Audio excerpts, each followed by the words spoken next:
आप लोग जानते ही होंगे महाभारत का काल युद्ध की क्यों हुआ? द्रौपदी की वजह से हुआ। सत्य और असत्य की विजय की वजह से हुआ। क्या कारण था कि द्रौपदी को प्रथम मृत्यु आई और युधिष्ठिर को स्वर्ग क्यों मिला? इसी पे आज कथा को प्रारंभ करते हैं। नेक्स्ट में मैंने आपको बताया था महाभारत में क्या क्या होता है, तो आज जो है आपको बताते हैं कि द्रौपदी प्रथम मृत्यु क्यों हुई। ये तो आप सब लोग जानते ही होंगे कि जब महाभारत का युद्ध समाप्त हो गया तो अंत में पांचों पांडवों को बहुत पछतावा हुआ और पश्चाताप करने के लिए वो लोग अपनी अगली यात्रा को मोक्ष प्राप्ति के लिए निकल लिए पर्वत पे निकलने से पहले अपना सारा राजपाट अपने वंश को सौंप के पांचों पांडव और द्रौपदी साथ चल लिए। सर्वप्रथम द्रौपदी की मृत्यु हुई।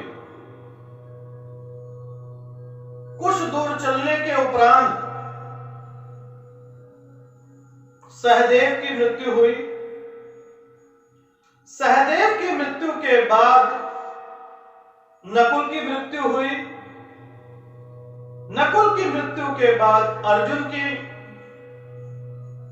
और अर्जुन की मृत्यु के बाद भीम की।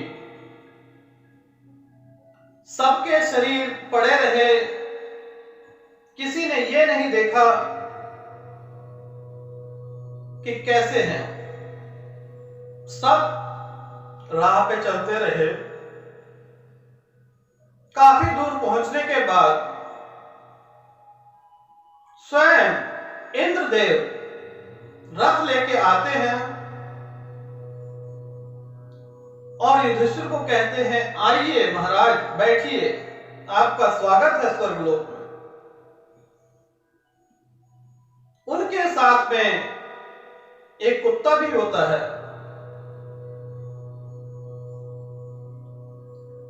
इंद्रदेव कहते हैं, महाराज विलंब किस बात का है, आइए हम स्वयं आपको लेने आए हैं।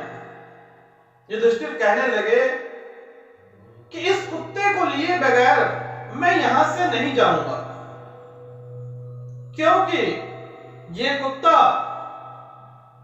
हमारे साथ ही आया है और इसे भी स्वर्ग की प्राप्ति कराइए। बहुत अनुरोध करने के बाद भी जब कुत्ते को इंद्रदेव नहीं ले जाने दिए तो कुत्ते ने स्वयं यमराज का रूप धारण कर लिया और सभी बैठ जाते हैं। युधिष्ठिर कहते हैं कि आगे द्रौपदी, अर्जुन, नकुल, भीम, सहदेव पड़े हुए हैं, उनको भी साथ ले लीजिए। इंद्रदेव कहते हैं, उनको तो पहले ही स्वर्गलोक की प्राप्ति हो चुकी है। और यात्रा आगे प्रारंभ करते हैं। स्वर्गलोक पे भगवान युधिष्ठिर आराम से बैठे हुए थे, तो उनको चिंता होने लगी कि मेरे चारों भाई और द्रौपदी कहां हैं।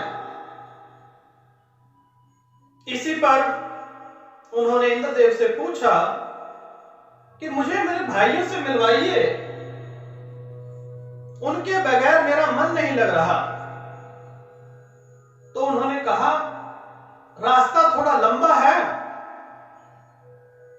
और यमराज जी से कहा कि इनको ले जाइए और जहां ये थक जाएं वहां से इनको वापस ले आओ।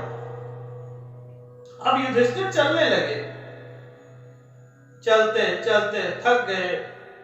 रास्ते में क्या देखते हैं? कौवे हैं जिनके मुख लोहे के हैं।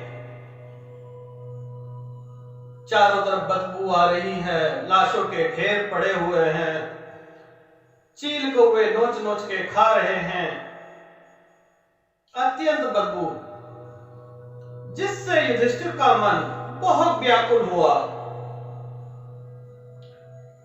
और यमराज जी से कहने लगे, और कितनी दूर जाना पड़ेगा? और कितनी दूर जाना पड़ेगा? यमराज जी कहने लगे, थोड़ा और है, लेकिन इंद्रदेव ने कहा था कि अगर आप थक जाएं तो आपको वापस ले आओ। जैसे ही वो वापस चलने लगते हैं, अंदर से आवाजें आती हैं,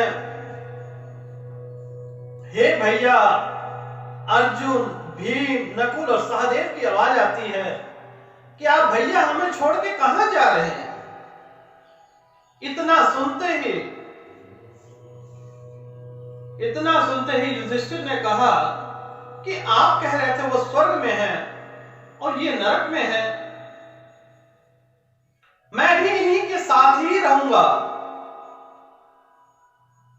इतना सुनते ही कुछ दूर रुके, फिर भगवान आए, इंद्रदेव आए और सारे देव आए। उन्होंने कहा कि आपने अश्वत्थामा के लिए जो झूठ बोला था, जो झूठ के भागीदार बने थे, उसका थोड़ा सा कष्ट आपको नरक भोगने के लिए हम लोग लाए थे।